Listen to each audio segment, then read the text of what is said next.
sejahtera semua. Selamat datang ke Cikgu Yi Channel. Hari ini Cikgu akan berkongsi dengan anda semua tajuk sewa. Apakah itu sewa? Sewa adalah sejumlah pembayaran wang yang dibayar untuk penggunaan sesuatu faktor pengeluaran dalam suatu jangka masa tertentu. Biasanya sewa akan dibayar untuk tanah, kilang, kedai dan rumah. Dan jangka masa itu dirujuk kepada harian, bulanan ataupun tahunan. Pada hari ini, cikgu akan membawa anda sama-sama menerokai sewa dengan lebih mendalam lagi. Kita akan lihat sewa dalam bentuk perolehan pindahan, sewa ekonomi dan juga sewa kuasi. Jadi marilah kita melihat setiap tajuk ini dengan lebih terperinci lagi. Andaikan terdapat sebidang tanah yang sangat luas dan tanah boleh digunakan untuk pelbagai tujuan. Muncullah seorang usahawan muda yang ingin menyewa tanah tersebut. Katakanlah, kalau usahawan ini sanggup membayar sewa sehingga RM8 juta, maka tanah ini boleh dijadikan untuk pembangunan perniagaan, iaitu membinakan bangunan pejabat perniagaan. Tetapi dalam pemikiran usahawan ini, beliau lebih suka menanam bunga dan bunga ini diekspor ke luar negara. Katakan ini adalah hasrat usahawan muda ini, maka usahawan muda ini sekurang-kurangnya mesti membayar RM8 juta. Sekiranya usahawan tidak membayar pada jumlah minimum ini, maka tanah ini akan disewa untuk tujuan pembangunan pejabat perniagaan. Maka usahawan ini pun bayarlah RM8 juta ini. Maka apakah maksud 8 juta ini? 8 juta ini adalah dikenali sebagai perolehan pindahan. Perolehan pindahan adalah bayaran minimum kepada sesuatu faktor pengeluaran. Dalam konteks ini adalah tanah tersebut, bagi mengelakkan faktor pengeluaran tersebut daripada digunakan untuk kegunaan kedua yang terbaik. Marilah kita lihat balik contoh tadi. Usahawan tadi, dia mempunyai dua pilihan. Pilihan yang dianggap sebagai pilihan kedua terbaik adalah untuk membina pejabat perniagaan, iaitu dengan bayaran sewa 8 juta. Tetapi usahawan ini berhasrat untuk menanam bunga dan usahawan terpaksa membayar bayaran minimum sekurang-kurangnya RM8 juta. Sekiranya usahawan ini gagal membayar RM8 juta, maka tanah ini akan digunakan untuk pilihan kedua terbaik, iaitu pembinaan kawasan perniagaan. Apa kata kalau usahawan ini membayar sehingga RM10 juta? Maka ini telah memberi satu jaminan bahawa tanah ini pasti akan digunakan untuk pilihan menanam bunga. Maka penanaman bunga ini akan menjadi pilihan terbaik bagi usahawan tersebut. Jadi, bayaran ekstra 2 juta ataupun bayaran berlebihan 2 juta ini akan dianggap sebagai sewa ekonomi. Sewa ekonomi membawa maksud bayaran kepada sesuatu faktor pengeluaran yang melebihi apa yang sepatutnya dibayar untuk mengelakkan faktor pengeluaran tersebut daripada digunakan untuk kegunaan kedua terbaik. Jadi, marilah kita lihat semula definisi bagi kedua-dua konsep tadi, iaitu apakah maksudnya perolehan pindahan dan sewa ekonomi. Perolehan pindahan merupakan bayaran minimum kepada sesuatu faktor pengeluaran untuk mengelakkan faktor pengeluaran tersebut digunakan untuk kegunaan kedua terbaik. Tetapi sewa ekonomi adalah bayaran kepada satu faktor pengeluaran yang melebihi apa yang sepatut dibayar, iaitu melebihi bayaran minimum tadi untuk mengelakkan faktor pengeluaran tersebut digunakan untuk kegunaan kedua terbaik. Marilah kita lihat contoh yang selanjutnya untuk memahami konsep ini dengan lebih mendalam lagi. Andai kata terdapat sebidang tanah dan tanah itu boleh disewa untuk penanaman koko dengan sewa RM7,500 dan kelapa sawit dengan sewa RM8,000 dan penanaman getah dengan sewa RM9,000. Jadi di kalangan tiga pilihan ini, kita dapati bahawa koko adalah pilihan yang ketiga terbaik kerana sewa atau pulangan yang paling rendah iaitu RM7,500. Maka semasa kita buat pilihan, kita tidak akan melihat penanaman koko ini kerana dia tidak akan diambil kira dalam pertimbangan kita. Baiklah, kalau soalan tanya, apakah bayaran pilihan kedua terbaik? Kita akan bandingkan sewa kelapa sawit dengan sewa getah. Didapati bahawa sewa kelapa sawit adalah RM8,000. Maka penanaman kelapa sawit adalah pilihan kedua terbaik dan bayarannya adalah sebanyak RM8,000. Sekiranya terdapat usahawan ingin menanam getah, maka sekurang-kurangnya sewa yang patut dibayar adalah RM8,000. Kalau sewa itu kurang daripada RM8,000, maka tanah itu akan digunakan untuk penanaman kelapa sawit. Baiklah, dalam konteks ini, perolehan pindahan adalah sama dengan bayaran pilihan kedua terbaik, iaitu RM8,000. Seterusnya, kalau soalan tanya, berapa bayaran pilihan terbaik dalam konteks ini? Maka jawapan kita adalah pilihan yang terbaik adalah penanaman getah. Maka bayaran adalah sebanyak RM9,000. Kalau kita nak menjaminkan bahawa tanah ini digunakan untuk penanaman getah, maka kita perlu bayar jumlah yang dikenali sebagai sewa ekonomi. Apa itu sewa ekonomi? Sewa ekonomi adalah di mana kita guna bayaran bagi pilihan yang terbaik. Dalam konteks ini adalah penanaman getah dan tolak bayaran kedua terbaik. Dalam konteks ini adalah sewa untuk penanaman kelapa sawit. Kita dapati ada sewa ekonomi sebanyak RM1,000. Apabila kita membayar sewa ekonomi RM1,000, maka kita boleh menjamin bahawa tanah itu akan digunakan untuk pilihan yang terbaik iaitu penanaman getah. Sewa ekonomi dan perolehan pindahan juga boleh digunakan untuk konteks tenaga buruh. Kita andaikan Cik Yi adalah seorang tenaga buruh yang ditawarkan dengan tiga jenis pekerjaan yang berbeza. Yang pertama adalah sebagai pengurus bank dengan upah RM10,000 dan juga sebagai pereka fashion dengan upah RM12,000 dan akhirnya sebagai seorang peniaga dengan upah RM20,000.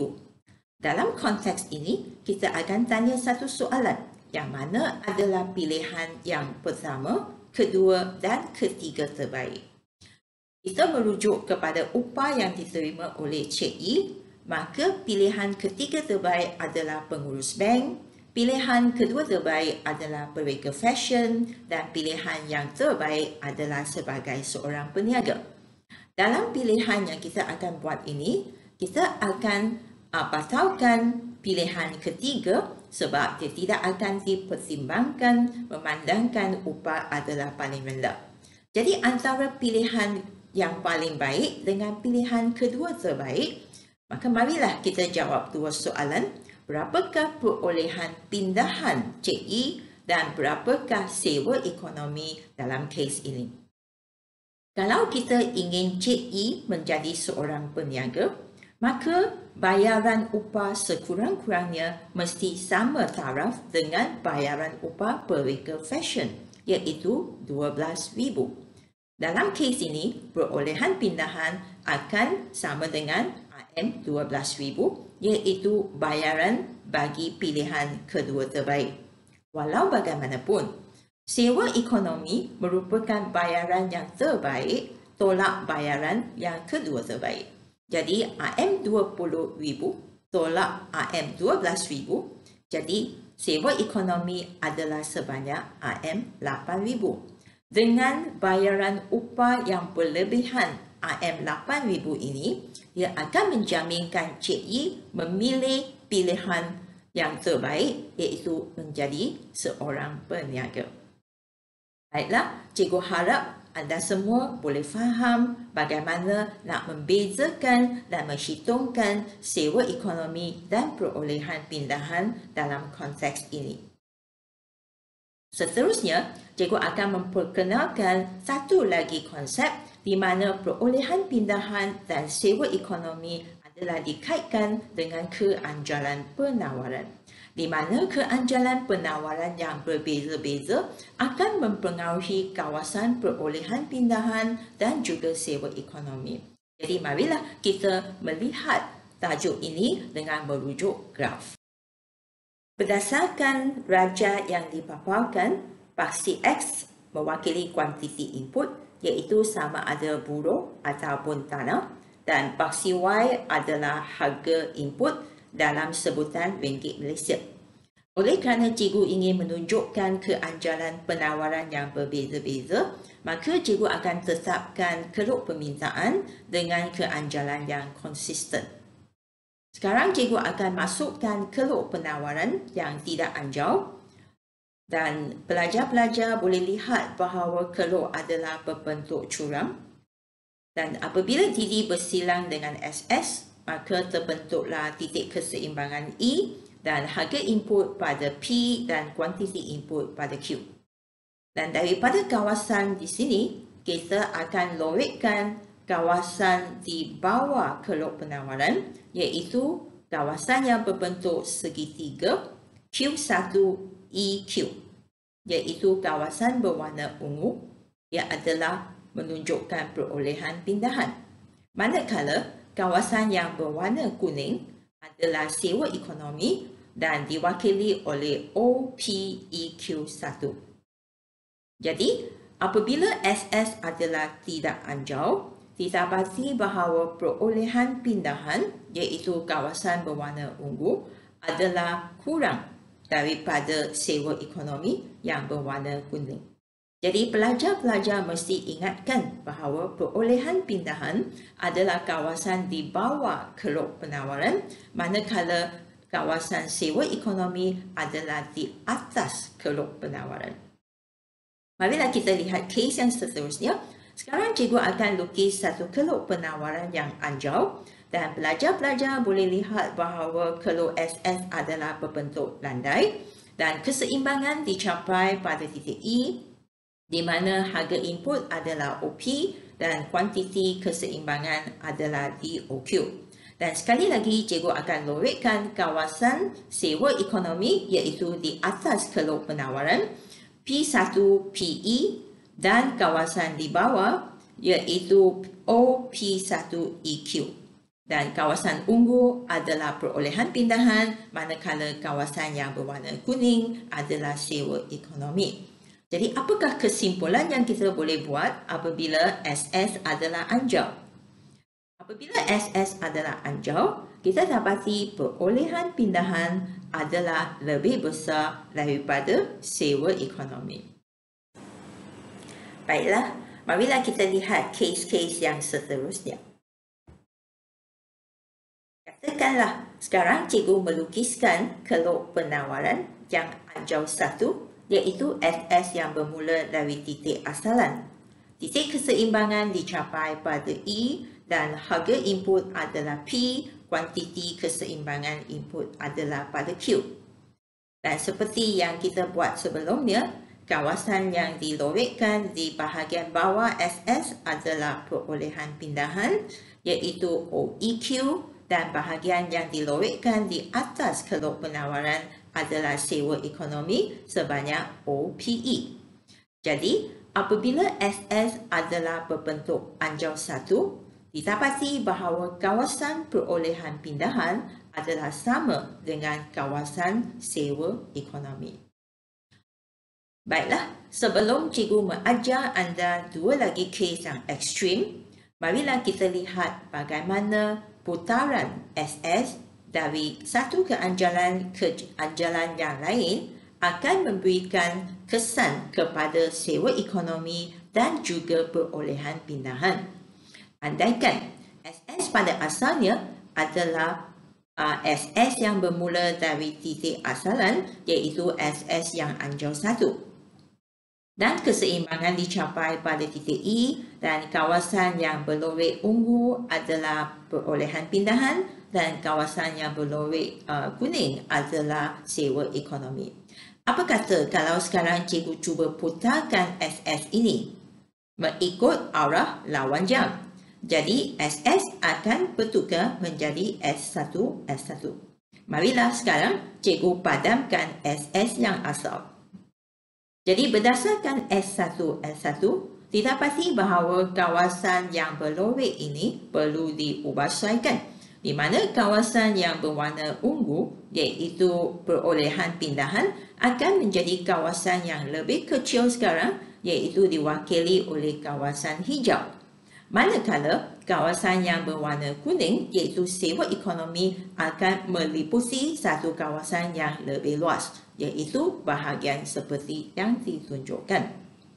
Apa yang pelajar-pelajar dapat perhatikan di sini adalah apabila keanjalan penawaran semakin tidak anjau, kawasan sewa ekonomi akan menjadi semakin besar, manakala perolehan pindahan akan menjadi semakin kecil.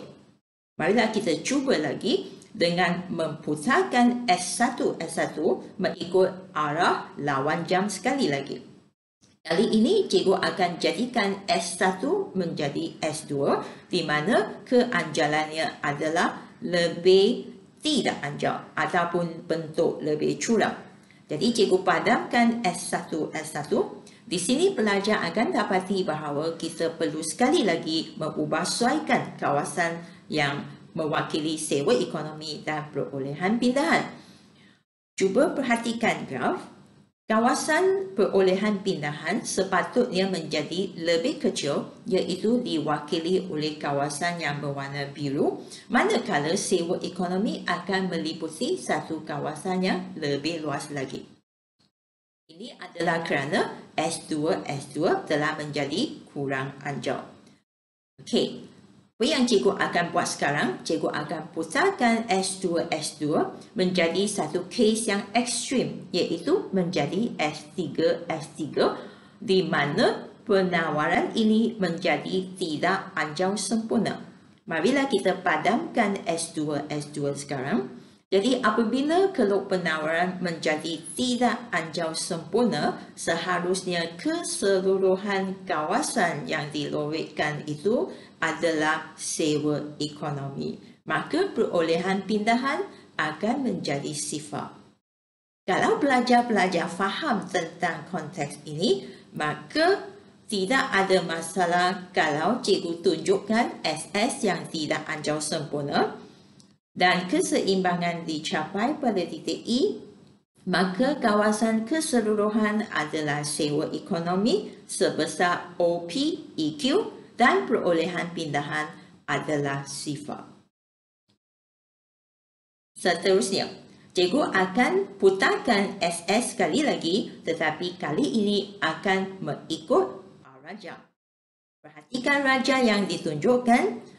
S1, S1 ini akan diputarkan mengikut arah jam dan cikgu akan tukarkan dia menjadi S2, S2. Cuba perhatikan S2, S2 adalah lebih landai berbanding dengan S1, S1. Maka S2, S2 adalah lebih anjau berbanding dengan S1, S1. Sekarang cikgu akan padamkan S1, S1. Jadi, berdasarkan raja sekarang, kita perlu ubahsuaikan kawasan sewa ekonomi dan perolehan pindahan. Didapati, sewa ekonomi menjadi kawasan yang lebih kecil sekarang, manakala perolehan pindahan akan meliputi kawasan yang lebih besar. Baiklah, cikgu putarkan lagi S2, S2 menjadi satu kes yang ekstrim sekarang. S3 adalah dikenali sebagai penawaran anjau sempurna. Marilah kita padamkan S2 sekarang. Apa yang akan berlaku sekarang? Kita dapati kawasan yang berwarna ungu ini sepatutnya meliputi keseluruhan kawasan tersebut. Marilah kita lihat sekali lagi. Inilah kawasan yang merupakan perolehan pindahan sebanyak OPEQ. Dan sewa ekonomi adalah sifar dalam kes apabila penawaran adalah anjau sempurna. Baiklah, cikgu harap bahawa pelajar-pelajar betul-betul faham apa yang diajar hari ini dan marilah kita buat satu kesimpulan. Semakin anjau keluk penawaran sesuatu faktor pengeluaran, maka semakin kecil sewa ekonomi dan semakin besar perolehan pindahan. Sebaliknya, kalau semakin tidak anjau keluk penawaran sesuatu faktor pengeluaran, semakin besar sewa ekonomi dan semakin kecil perolehan pindahan. Cikgu berharap anda semua boleh faham tajuk perolehan pindahan dan juga sewa ekonomi. Jadi, sampailah satu tahap yang terakhir di mana kita nak kaji apa itu sewa kuasi. Semasa kita membincangkan tentang sewa kuasi, kita akan membuat satu andaian yang penting, iaitu kita akan andaikan firma ini adalah firma yang beroperasi dalam pasaran pesanan sempurna. Berdasarkan raja yang ditunjukkan, cikgu lukis satu keluk yang mendata. Keluk ini adalah keluk MR sama dengan AR dan ia juga merupakan keluk permintaan bagi firma pesanan sempurna. Sekarang bila cikgu masukkan MC, maka MR bersilang dengan MC akan menentukan titik keseimbangan pada titik E dan harga keseimbangan P3 dan kuantiti keseimbangan adalah Q bagi firma pesanan sempurna. Sebelum cikgu teruskan dengan perbincangan topik sewa kuasi, pelajar-pelajar harus mempunyai pengetahuan tentang pasaran pesanan sempurna dan juga beberapa konsep yang penting. Jadi marilah kita buat ulang kaji tentang konsep-konsep tersebut. Yang pertama, jumlah hasil adalah ditunjukkan oleh OP3EQ. Katakanlah cikgu masukkan keluk AC ke dalam graf kita, maka cikgu juga boleh tandakan titik A dan menunjukkan satu kawasan iaitu jumlah kos yang ditanggung oleh firma ini iaitu OP2AQ.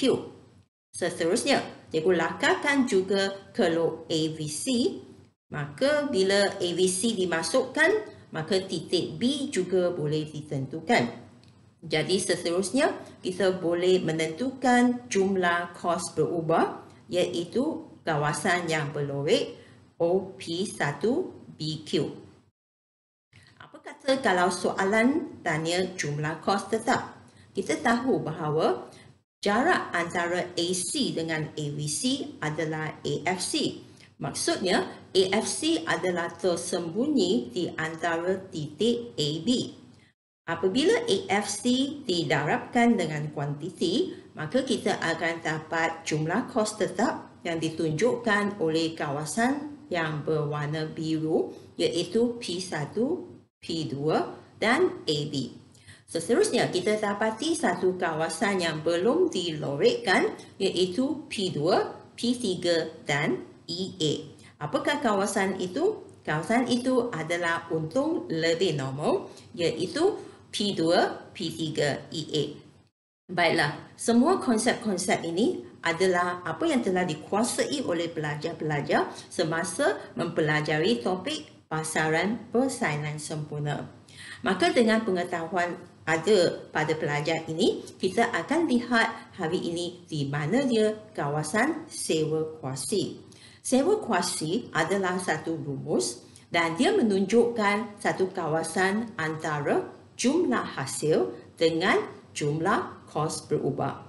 Jadi marilah kita lihat graf yang ditunjukkan. Kawasan yang berlorek ungu adalah sewa kuasi. Dia adalah jarak antara EB kemudian darab dengan kuantiti. Marilah kita perhatikan titik E adalah ditunjukkan sebagai AR dan titik B adalah AVC.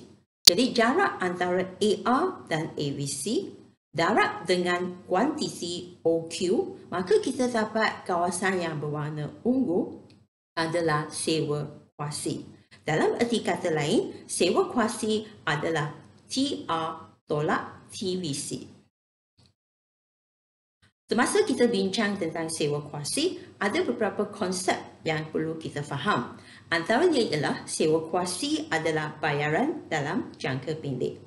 Dan ia merupakan perbezaan di antara jumlah hasil iaitu TR dengan jumlah kos berubah iaitu TVC. Dan dia berlaku dalam jangka masa pendek.